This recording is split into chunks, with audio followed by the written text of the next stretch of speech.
सभी को मेरा एक बार पुनः अभिवादन प्रणाम। जैसा आप जानते हैं, हम छठवें अध्याय आत्मसंयम योग को निरंतर ले रहे हैं और आज विवेचन क्रमांक 4 आपके समक्ष प्रस्तुत किया जा रहा है। भगवान ये कहते हैं, अपने चारों ओर मंगल कामना और आपके भीतर जो भी श्रेष्ठ है उसे ऊपर लाने का प्रयास। ये सब कैसे होगा? ये प्रभु के स्मरण से ही संभव है। चारों तरफ मंगल कामना का तात्पर्य है कि जो आपके आसपास जो भी ओरा बनता है, जो भी तरंगे हैं, वो सबके मंगल की कामना के लिए होना चाहिए। तो वो जब ही होगी जब आपके मन में भी सबकी मंगल कामना के विचार सर्वदा स्थापित हो सके, तभी वो मंगल कामना की तरंगें चारों ओर स्थापित हो जाए। और आपके भीतर जो श्रेष्ठ छिपा है, देखिए एक स्वाभाविक गति है मनुष्य की, प्रेम, करुणा, दया, परमार्थ भाव, इस सब के अंदर मनुष्य का मूल स्वभाव ही वही माना गया। बाकी जो चीजें हैं वो सब टेम्परेरी हैं, जो किसी प्रदूषण के कारण कभी कभी उत्पन्न हो जाते हैं। वैसे मूल स्वभाव आदमी का यही है। तो वो कहते हैं यही श्रेष्ठ है और उस श्रेष्ठ को बाहर लाने का प्रयास करना चाहिए। और एक सीधा सा सिद्धांत है कि यदि आप किसी को सिर झुकाकर प्रणाम करते हैं तो एक बात तो यह है कि आप एक जो शुभ कार्य तो कर ही रहे हैं, मगर एक और कार्य भी हो रहा है, सामने वाले को भी सिर झुकाने का अवसर आप दे रहे हैं। क्योंकि आप यदि किसी को सिर झुकाकर प्रणाम करेंगे तो वो भी आपको सिर झुका के प्रणाम करेगा। तो आप किसी के अगर सिर झुका रहे हैं तो आप उसको भी एक अवसर दे रहे हैं। और एक ये सिद्धांत है कि झुका हुआ सिर कभी बुरा नहीं सोच। अगर वास्तव में आपका सिर श्रद्धा से झुका है, वो बनावटी पर नहीं, अगर श्रद्धा से आपका सिर किसी के प्रति झुका है तो उस समय आप कुछ बुरा विचार आप सोच ही नहीं सकते। तो पहली बात तो ये जो आज श्लोक में भगवान ने बताई है कि अपना मित्र वही है। अपना मित्र वही है जो अपने चारों ओर मंगल का फैलाव करता है। जो मंगल के विचार हैं वो आपके चारों ओर जो फैलते हैं वही अपना मित्र है। और देखिए मनुष्य की एक मूल प्रवृत्ति और है कि वो सर्वदा दिव्यता को पाना चाहता है। मनुष्य सर्वदा दिव्यता को पाना चाहता है। क्यों? दिव्यता कैसे आएगी? जब मनुष्य के अंदर ये माना गया है शास्त्रों में के अनुसार एक छिपी हुई चाह है। हर मनुष्य के अंदर एक छिपी हुई चाह है, एक बेचैनी है, और वो बेचैनी है परमात्मा की खोज की, परमात्मा से मिलने की। क्योंकि परम स्रोत उसका वही है और वो स्रोत में उसी प्रकार मिलना चाहता है जैसे नदी जो बह रही है। अगर उस नदी से आप, कई कवियों ने जो उल्लेख भी किया, पूछा गया कि तुम किधर को तुम्हारी प्रवाह है, क्यों तुम इतना निरंतर बह रही हो, कौन सी इच्छा छिपी हुई है? तो नदी ने यही जवाब दिया कि हमारी एक ही चाह है कि हम उस परम समुद्र में मिल सकें। हमारी गति का यही रहस्य है और इसी बेचैनी में वो बल खाती हुई और गति का प्रवाह रुकता ही नहीं। तो मनुष्य में भी ये माना गया है कि एक ये बेचैनी इनहेरेंट है, छिपी हुई है, कि वो परम सत्ता से मिलना चाहता है। भले उसका हमें एहसास ना हो, मगर वो छिपी चाह, क्योंकि मनुष्य योनि का जो कारण है वो यही है कि उसको परम सत्ता से मिलना। तो ये है, ये पहला हुआ। देखिए उसके बाद भगवान कहते हैं कि शत्रु होना जीवन में बहुत आसान है। आप चाहें तो एक सेकंड में ही किसी से शत्रुता पाल सकते हैं, शत्रुता कर सकते हैं। बहुत सरल है, थोड़ा भी आप मिसबिहेव कर दीजिए, शत्रुता फौरन सामने उभर के आ जाएगी, मगर मित्र होना, वास्तविक मित्र होना, इसमें कभी कभी पूरा जन्म लग जाता है। बहुत कठिन है, बहुत कठिन है, पूरा जन्म लग जाता है किसी से सही मायने में मित्रता पैदा करने में। मित्रता बहुत बड़ी साधना है और शत्रुता बच्चों का खेल। शत्रुता में कोई नहीं। और अगर आप ये सोचें कि दूसरे से मित्रता की बात की जा रही है, और यदि आपसे ये जैसे भगवान कह रहे हैं खुद से मित्रता करना हो तो ये तो और कठिन है। खुद अपने मित्र हो जाए आप। दूसरों से मित्र होना ही बहुत बड़ी साधना है, और स्वयं का मित्र होना ये तो और कठिन है। कैसे कठिन है? देखिए, अगर आप सोचें कि आप अपने को प्रेम करने वाले हैं, मतलब जो मित्र होंगे तो स्वयं को प्रेम करने वाले होना चाहिए। मित्रता का मतलब यही है, तो प्रेम करें। खुद से मित्रता यदि करना है, इसका मतलब ये हुआ, तात्पर्य हुआ कि आप खुद से प्रेम करना सीखें।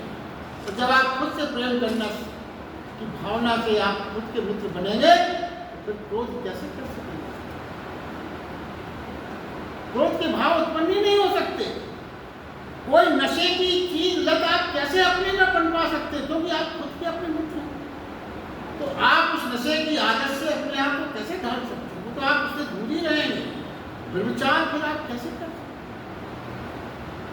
जब आप स्वयं के मित्र हैं तो न तो आप नशा कर सकते हैं, न विचार कर सकते हैं, न क्रोध कर सकते हैं, और अर्थहीन भोजन भी नहीं आप कर सकते, क्योंकि आप अपने मित्र हैं। आपको अपना ख्याल रखना है। अर्थहीन भोजन जो आप करेंगे वो भी अपने आप रुक जाएगा। क्यों? यदि आपकी अपने से सच्चे माने में मित्रता, तो फिर क्या हो और ये मित्रता कैसे पनपे, इस पे आप विचार करते हैं तो देखिए, सबसे बड़ी बात जो मित्रता की है, आप अपने कमियों को स्वीकार करें। अपनी कमियों, जो भी आप में कमी है उसको निसंकोच भाव से, ईमानदारी से स्वीकार करें, और उन कमियों के दुष्प्रभावों को समझें।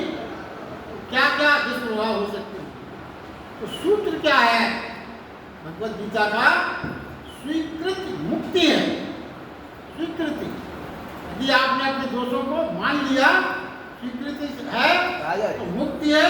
अस्वीकृत, अस्वीकृति से क्या होगा? अस्वीकृति से पाप छिपता है। अस्वीकृति का मतलब ये है कि पाप छिपाने का प्रयास किया जाता है। देखिए, और स्वीकृति से क्या होगा? पाप विसर्जित हो जाता। और हमेशा ये ख्याल रखना है, जो आप नहीं चाहते अपने लिए, वो दूसरों के साथ भी ना करें।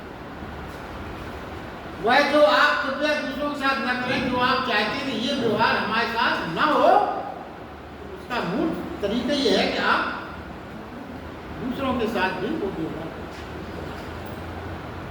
आपको ये जो बताया गया, प्रति क्षण ना भी कर सकें तो कम से कम रात में आप सोते समय अपना परीक्षण करें।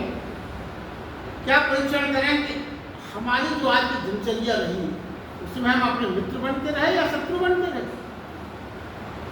ये परीक्षण करना नितांत आवश्यक है। परखें, चिंतन करें कि आपने क्या क्या ऐसा कोई काम किया क्या जिससे आपकी अपनी शत्रुता अंतस में पैदा हो गई।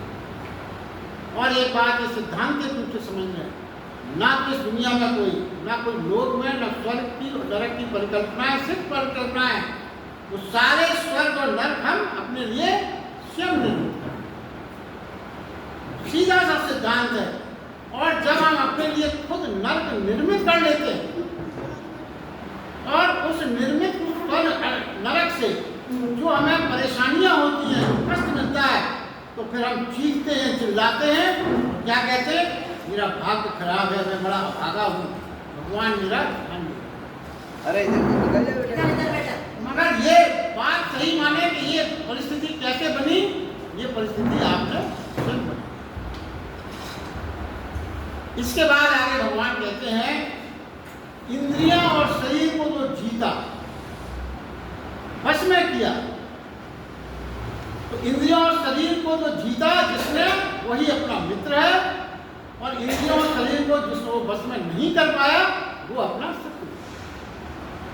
इंद्रियां और शरीर, जिसने जीता वो अपना मित्र और जिसने इन पर बस नहीं कर पाया वो अपना शत्रु।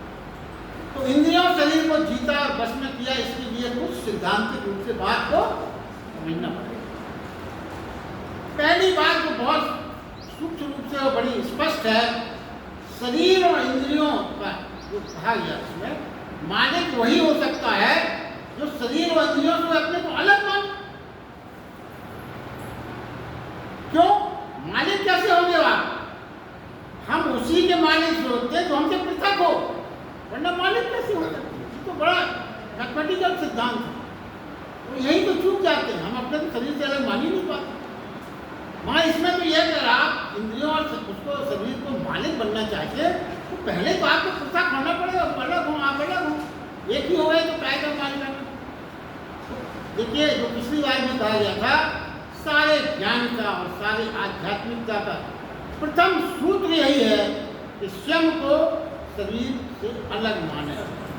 अगर ये मूल सिद्धांत आपने अपने अंदर संचालित नहीं किया तो आप कितना भी भजन करें, कितनी पूजा करें, कुछ मिलने वाला नहीं है। क्योंकि मूल ज्ञान यहीं से प्रारंभ होता है कि शरीर, मैं शरीर नहीं हूँ, शरीर से मैं अलग हूँ। दूसरी बात क्या है? एक तो ये सिद्धांत है, कुछ दो बातें स्पष्ट की गई। पहली बात ये बताई गई। दूसरी बात क्या है? जिसका मालिक होना है, जिस पर हमें अपनी मालिकियत कायम करना है, उससे शक्तिशाली होना पड़ेगा, तभी तो मालिक हो सकते हैं। अगर वो शक्तिशाली हो गया तो फिर आप कैसे मालिक बन पाएंगे?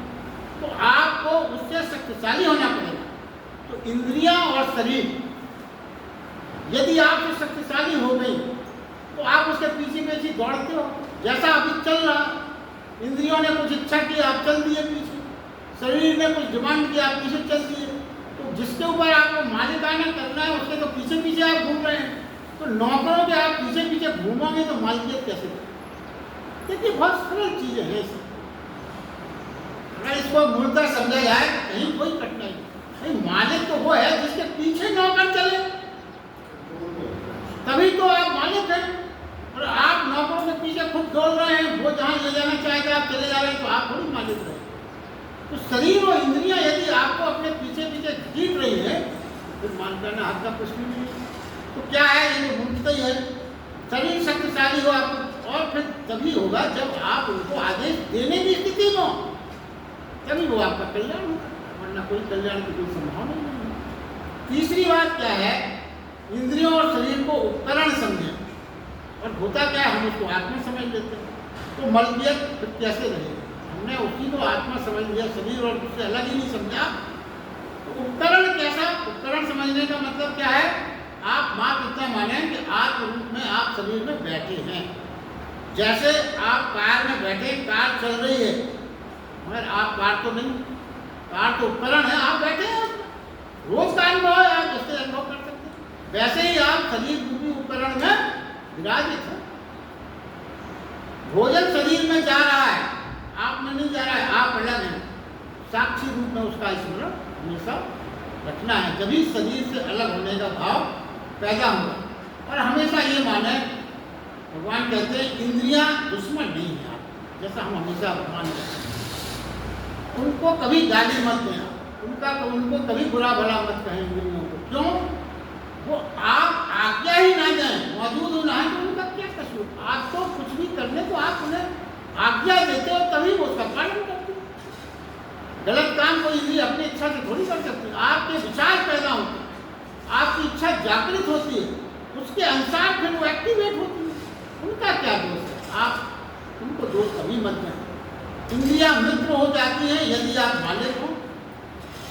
यदि आप मालिक हो सके तो इंद्रियां आपकी हमेशा मित्र हैं।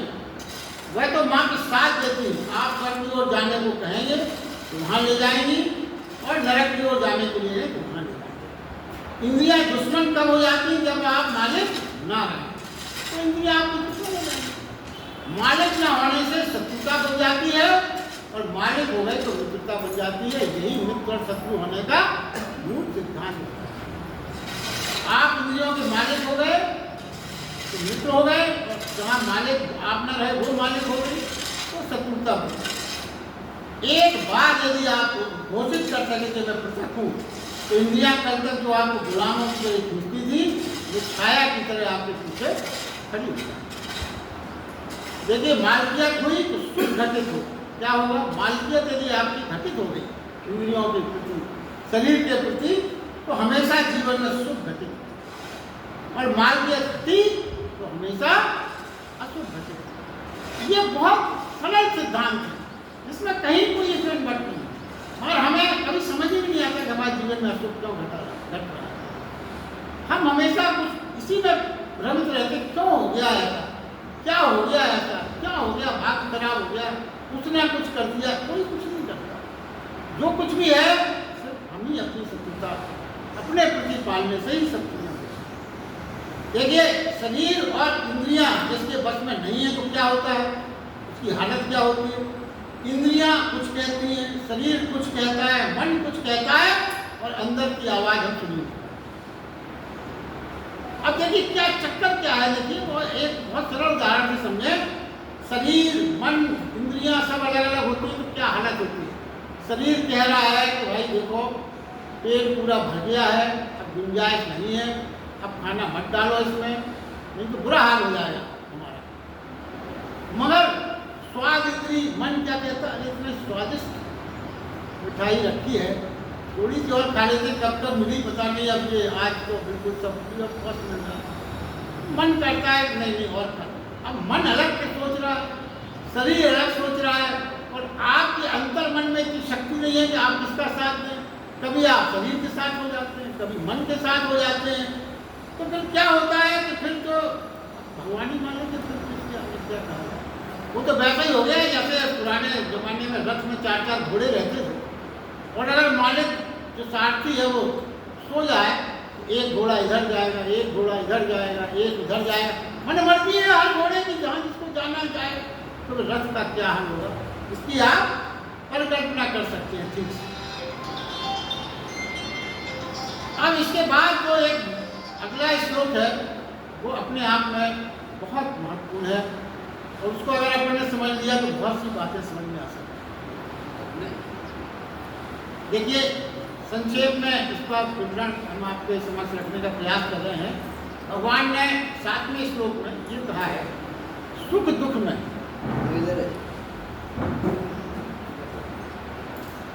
ये पूरा श्लोक यदि आप ध्यान से सुनेंगे तो इसमें बहुत महत्वपूर्ण चीजें हैं।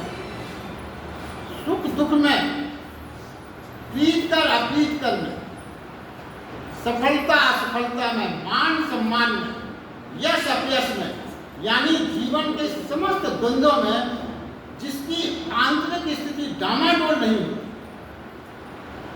कितने भी तूफान बहते हो, जिसकी अंतर की ज्योति कंपित नहीं होती, जो निर्विकार भाव से शांति बना रहता पाता है, अनुद्दग्ध अनुत्तेजित, ऐसी चेतना के मंदिर में सच्चिदानंद परमात्मा सदा ही विराजमान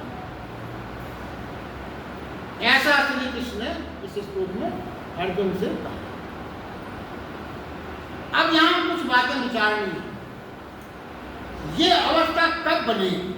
उन्होंने बताई कि हम दोनों सुख दुख हो, मान सम्मान हो, विचलित ना हो, कोई कंपन ना हो। तो देखिए क्या है, मान सम्मान विपरीत व्यवस्था सब समान हो जाए, मान सम्मान में कुछ भी घटित ना हो, यानी क्या होगा, भीतर कुछ स्पर्श ना हो, घटनाएं बाहर बाहर घटती रहे, सुख दुख मान सम्मान यश अपयश सब बाहर बाहर घटता रहे, भीतर कोई प्रभाव ना हो, जब ही तो हो पाएगा। अगर भीतर प्रभाव हुआ तो दिव्यता उत्तेजना बढ़ेगी। तो चाहते तो वो यही है कि भीतर स्पर्श ना हो, सब कुछ अछूता छूट जाए, मगर ये हो कैसे? क्या है इस समझना ये है कि इसका अर्थ क्या है, अभिप्राय क्या है, क्या मार्ग है, इस प्रक्रिया तक पहुंचा कैसे जा सकता है? भीतर की चेतना और ज्योति कंपित कब होती है, ये हमारा क्या अनुभव है अभी तक, कब होती है? हम हमेशा ये चाहे जैसा हमें क्या लगता है ये सोचें। हमें क्या लगता है, उद्विग्न कब होते हैं? हम दुख के आने के उद्विग्न होते हैं, सुख के आने पर भी हम उत्तेजित हो जाते हैं। यही हमारा अनुभव। दुख आएगा निराश हो जाएंगे, उद्विग्न हो जाएंगे, हाय तौबा करने लगेंगे, सुख आएगा उत्तेजना से बचाएंगे, मतलब ये दोनों चीजें हमें कंपित कर रही हैं। ऐसा ऐसा हमें मानता है, ऐसा हमें लगता है। परंतु भगवान कृष्ण क्या कहते हैं, तो अगर ये बात सही है कि सुख और दुखी हमको कंपित करते हैं, सुखी दुखी हमारी उत्तेजना बढ़ाते हैं, तो फिर तो ये स्थिति आई नहीं सकती कभी जीवन में कि हम अकंप हो जाए। क्यों? सुख दुख आना तो रोका ही नहीं जाता, वो तो आएंगे, सबको आते हैं, कृष्ण भगवान को भी आते थे। तो सुख उद्दीपित करता है और सुख उत्तेजित करता है, ये हमने गलत समझा है। जबकि हर कोई यही समझता है कि सुख और दुखी हमें उत्तेजित उद्दीपित करते हैं, मगर भगवान कहते हैं ये अगर फिर हम अकंप तो हो ही नहीं सकते अगर यही कारण है। इसका मतलब कहीं ना कहीं ये बात गलत है, और ये इसका निदान जो हम सोचते हैं कि ये बात है, ये हमारी भ्रांति है। तो फिर समझे क्या है, क्या कारण है। इसके आगे जो भगवान ने समझाने का प्रयास किया वो ये है, समझना है कि सुख के साथ जब हम अपने को एक समझ लेते हैं, अपने को, दुख में जब हम अपने आप को समाहित करके खो जाते हैं, इसलिए उत्तेजित होते हैं। जब हम अपने को दुख और सुख के बाहर खड़े होने में हम समर्थ नहीं, सुख और दुख के बाहर हम नहीं खड़े हो पाते, भीतर प्रवेश कर जाते हैं, एक तादाद को हम उनसे जोड़ लेते हैं। ये तादाद में जो जोड़ा हमने सुख से और दुख से, ये हमने जोड़ा, उसके बाहर खड़े होने की हमें सामर्थ्य नहीं है। तो हम तत्काल क्या करते हैं कि सुख और दुख से अपने को जोड़ लेते हैं, यानी क्या है, हम ही सुख दुख हो जाते हैं। और सुख और दुख से बन जाने की जो वृत्ति है, यही उत्तेजना का सुख और दुख कारण नहीं, सुख और दुख से जो जुड़ जाने की हमारी वृत्ति है, वही उत्तेजना का कारण है। और माने फिर देखिए, इसके बाद भगवान ने कहा वृत्ति तो ये है, मगर इसके बाद ये है कि ये सच माना है कि इस वृत्ति और बंधन को तोड़ा जा सकता है। ये नहीं है कि वृत्ति है तो उसको तोड़ा, मगर पहले तो उन्होंने कारण बताया, कारण सुख दुख नहीं है, सुख और दुख से जो हमने को जोड़ते हैं वो मूल कारण है, और इस वृत्ति को तोड़ा जा सकता है। अब कैसे तोड़ा जा सकता है, ये समझने की बात है। सत्य तो ये है कि सुख दुख तो आते जाते रहेंगे, हम उनको नहीं रोक सकते। बुद्ध को भी कांटे लगेंगे कांटे, बीमार भी वो पड़ेंगे, मृत्यु भी होगी उनकी। और बुद्ध को स्वयं को इतना बदल लेते हैं भगवान बुद्ध ने कि मृत्यु आने का ढंग बदल जाता है। मृत्यु में, जगत में ऐसी जगह, मृत्यु में क्या है, भगवान बुद्ध ने जो समझाया वो क्या है, मृत्यु में क्या होता है। जगत में जिसकी कोई संभावना नहीं थी वही मिट जाता है, जिसकी जगत में स्थिरता की कोई संभावना वही मिट गया, बस। जो नहीं था वही मिटेगा, और जो था उसके मिटने का कोई उपाय नहीं। तो फिर क्या होगा, अगर ऐसा भाव आ गया तो मृत्यु एक नदी की तरह बह जाएगी और बुद्ध तट पर खड़े रह जाएंगे बाहर, अछूते बाहर। ये मौलिक सिद्धांत है। क्या है, कोई समझे। और देखिए एक बात और समझ लें, लोग कहते हैं कि ज्ञान को उपलब्ध हो गए, मान लीजिए भगवान बुद्ध हो या कोई भी हो, कोई भी ज्ञान को उपलब्ध हो सकता है, तो फिर ये ना समझें कि हमको जो ज्ञान को उपलब्ध हो गया तो उसके सारे दुख सुख में बदल जाएंगे। ना, ऐसा नहीं होता। ये ना समझें कि उसके जीवन के सारे कांटे फूल बन जाएंगे। ये ना समझें कि उसके जीवन में फिर कभी कोई अंधेरा ही नहीं होगा, उजाला ही उजाला हो जाएगा। ऐसा कुछ नहीं होगा, ऐसा कुछ नहीं होगा। अभी ऐसा मान लें, अंतर फिर कहाँ है, ये भी तो समझना है। जब ये सब चीजें होंगी, भीतर की चेतना जो हमारी है वो अभी ऐसा मानती है कि कांटा मुझे चुभा, चेतना ऐसा मानती है। फिर चेतना कांटे के पार हो जाएगी ज्ञान में, और अस्पर्शित, अनटच्ड रहेगी, अनुदित रहेगी। बाहर रह जाने की जो कला है, चेतना नहीं जुड़ेगी उस दर्द से, चेतना नहीं जुड़ेगी उस कष्ट से, चेतना नहीं जुड़ेगी उस उत्तेजना से, वो बाहर रह जाएगी। और जो अनटच्ड रह जाएगी, ये जो बाहर रह जाने की कला है, इसी को योग कहते हैं। यही योग, अपनी चेतना इन चीजों को बिना छुए अनटच रह जाए। और कृष्ण भगवान जो है इसी कला की बात कर रहे हैं, फिर चेतना में ही परमात्मा परम सत्ता आपके अंदर में विराजित हो जाए। जब फिर चेतना हमारी स्थिर हो जाए तभी हमारी चेतना उसमें विराजित हो जाती है। द्वार खुल जाते हैं उसके मंदिर के, विराजमान तो वो था ही, हमें उसका पता नहीं चलता था, पता चल जाएगा द्वार खुल जाएगा। और बड़ा स्पष्ट और सरल व्याख्या है चेतना का ताकत। चेतना जो हमारे अंदर है तो वो दुनिया से हट जाए, दुनिया में रहे तो संसार का पता।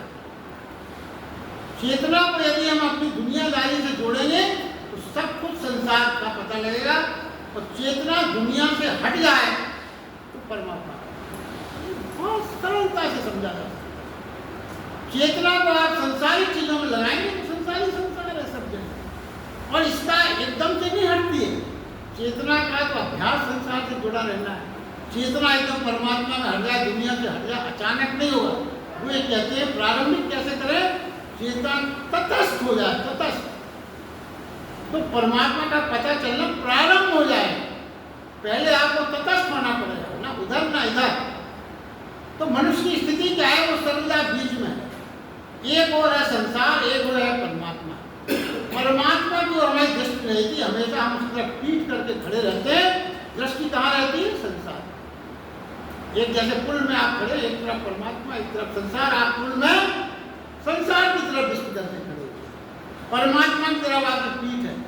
तो क्या है, हम अपने आप को ये समझ लेते हैं क्या होगा जब हमारा तादात्म्य, हम उस तरफ दृष्टि नहीं होगी तो हमारा तादात्म्य जो है जोड़ हमेशा संसारिक चीजों से अपने आप स्थापित हो जाता है। और क्या है, ये तादाद नहीं करते तो नहीं है हम, ये क्या होता है, हम उनसे अपने जोड़ कर लेते हैं तो हम नहीं हैं।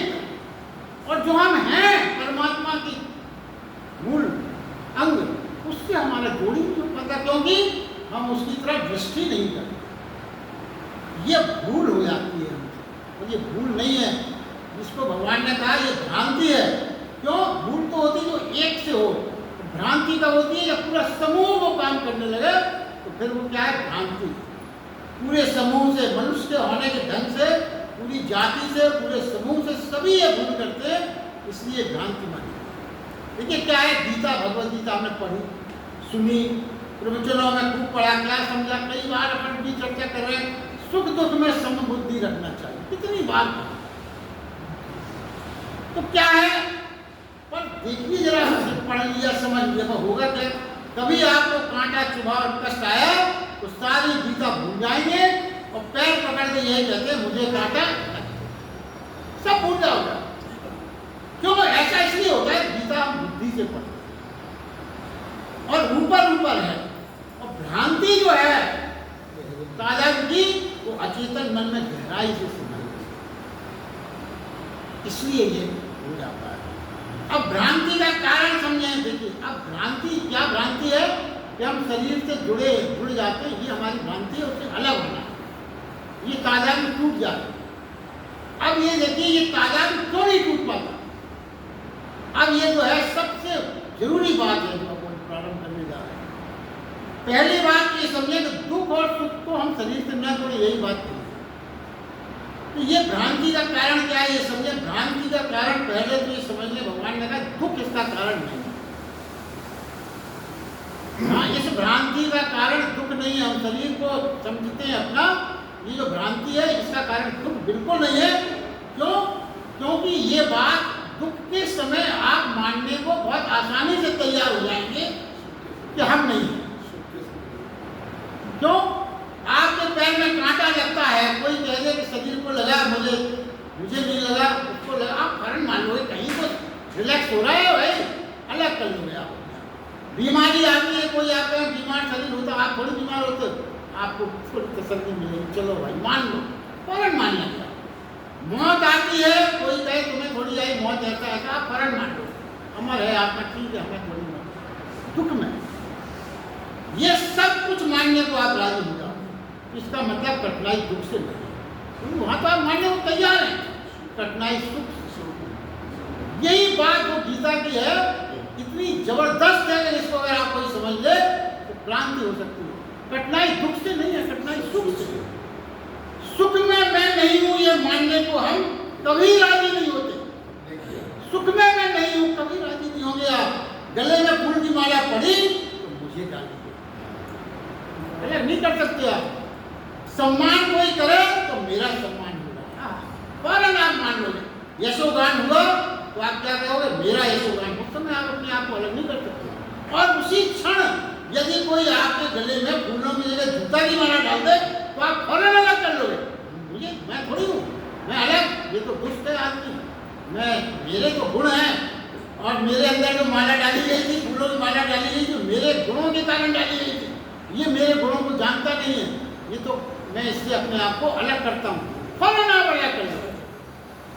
हाँ, फूलों की माला मुझे मेरे गुण, मुझे दुख में तादाद नहीं बनाना चाहता कोई, दुख में तादाद नहीं बनाना कोई और सुख में तादाद बनाना चाहता हर कोई। यही फर्क है। जब तक सुख में तादाद, और देखिए सूत्र क्या है, जब तक सुख से तादाद नहीं टूटेगा दुख से कभी तादाद टूट ही नहीं सकता। सुख से तादाद को तोड़ना, तादाद क्या कि मैं शरीर को ना मानूं, अलग मानूं, ये तादाद।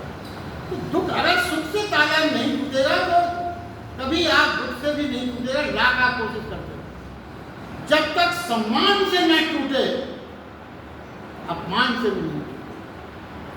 पहले आपको सम्मान से अपने को अलग करना पड़ेगा, तभी आप, जब तक प्रशंसा से ना टूटे निंदा से आप नहीं टूट सकते, जब तक जीवन से ना टूटे मृत्यु से। बड़े सीधे से आप अगर दिल से समझेंगे तो इसमें कोई कठिनाई नहीं, और हम समझना नहीं चाहते, समझना नहीं चाहते। तो फिर क्या है, तो फिर सुख से अपने बाहर रखने की चेष्टा करना होगी, सुख से बाहर। तो साधक को, मगर सुख से कोई बाहर, सुख से कोई प्रारंभ ही नहीं करना चाहता। दुख तो पीछे से आता है, डायरेक्ट संबंध तो दुख से नहीं, सुख से है। डायरेक्ट संबंध दुख से नहीं है, आपका सुख से है डायरेक्ट संबंध। देखिए, किसी से आप कहो सत्संग में चलो तो कहता है अभी तो हमारा सब ठीक चल रहा है, सुख चल रहा है, क्या करना, जाके तुम जाओ, हमारे ऊपर जब कुछ दुख होगा जब देखें, अभी तो हम आराम से हैं, सब सुख है, चारों तरफ प्रसन्नता, क्या करना हमें सत्संग में, क्या करना हमें पूजा पाठ करा। जितनी पूजा पाठ होती है दुखी में आदमी ढूंढता है पंडित जी को, ये अनुष्ठान करा दो पंडित जी, ये शांति करा दो, ये करा दो। सुख में किसी को बोला पंडित जी सब अच्छा चल रहा है, पंडित जी तो रास्ते भूल जाते हैं, उधर कोई नहीं बुलाता पंडित जी, सबका अनुभव है। और जब तक कष्ट नहीं हुआ नहीं चलेंगे। और देखिए क्या है, एक जो बहुत बड़ी बात है, दुखी ही धर्म की तलाश में निकलता है। जो दुखी होगा वही धर्म की तलाश में, सुख और सुख धर्म की तलाश में नहीं निकलता। ये जीवन के सबके स्पष्ट अनुभव है। और हम धर्म को भी सुख की तलाश के लिए करते हैं। लेकिन गलती क्या होती है, हम क्या है, हम धर्म को भी सुख की तलाश के लिए करते हैं, और दुखी होंगे तो धर्म की तलाश करेंगे, मगर धार्मिक होने के लिए नहीं करते हैं। अगर हम दुखी भी होंगे और धर्म की तलाश करेंगे तो धार्मिकता से उसका कोई मतलब नहीं है। कहाँ मतलब है, सुखी होने के लिए। सुख में सुमरन करें, दुख में, जो दुख का है वो सुख। हम दुख में भी धार्मिक कार्य अनुष्ठान जो करते हैं खाली सुख होने के लिए करते, धार्मिक होने के लिए कोई नहीं। और क्या है, फिर क्या है धर्म। और देखिए विडंबना क्या है, हम कभी भी सुख के लिए करते हैं, धर्म धार्मिक कोई नहीं होना चाहता। दुख आया हमने पूजा पाठ कराई, क्यों, सुख आ जाए, और जहाँ सुख आया पूजा पाठ बंद। और यदि आप धार्मिक हो गए तो पूजा पाठ बंद तो हो ही नहीं सकती ना, वो तो चलती रहना चाहिए। मान नहीं, इसका मतलब क्या हुआ, हम खाली सुख के लिए सब कुछ कर रहे थे। और सूत्र क्या है, धर्म का सुख से कोई संबंध नहीं, धर्म का सुख से कोई संबंध नहीं है। धर्म का तो पूरा विज्ञान सुख से तोड़ने का विज्ञान है, सुख से तादाद तोड़ने का विज्ञान है। हाँ, जो सुख से टूट जाता है वही आनंद से जुड़ जाता है। देखिए जहां आपने कई बार सुना होगा कि सुख और आनंद अलग अलग है, मूल बात यहाँ पर है। जो सुख से टूट जाता है वही आनंद से जुड़ जाता है। सुख के कारण आनंद आ नहीं पाता। सुख मांगते हैं इसलिए आनंद से आप वंचित हो जाते हैं। आनंद आ ही नहीं सकता यदि आपने सुखी सुखी कामना की। ये जो है ये अटकाव है। सुख क्या है? आनंद की आने में देरी है, अटकाव है। आनंद के द्वार तक हमको पहुंचने ही नहीं देता। धर्म तुम्हारे दुख से छुटकारे का उपाय नहीं है। धर्म तुम्हारे दुख से छुटकारे, धर्म सुख से छुटकारे का उपाय है। उसके लिए मन तैयार होता नहीं। सुख से छुटकारे के लिए हमारा मन तैयार नहीं होता, इसलिए धर्म जीवन में कभी आ नहीं। बड़ी मौलिक चीज है समझने की। जो सुख से छूट जाता है वह दुख से तत्काल छूट जाता है, और जो दुख से छूटना चाहता है और सुख पाना चाहता है, जो दुख से तो छूटना चाहता है और दुख से छूट के सुख पाना चाहता है, वो दुख से छूट ही नहीं सकता, क्योंकि वो सुख में नहीं रह सकता कभी। सुख और दुख तो दोनों एक दूसरे के पहलू हैं, एक ही सिक्के के दो पहलू हैं। सुख के धोखे से जागें, यही भगवान समझा रहे हैं। सुख के धोखे से जागें, यह मात्र प्रलोभन है जो नए दुख में तुमको गिरा देगा। जब तक इतना होश न हो, आप किनारे खड़े न रह पाए, सुख और दुख में कंपित हुआ हमेशा कमजोर है, और कमजोर व्यक्ति कभी परमात्मा को नहीं पा सकता। परमात्मा जब ही पा सकते हैं जब हम शक्तिशाली हों। चलिए आज के लिए बस इतना ही।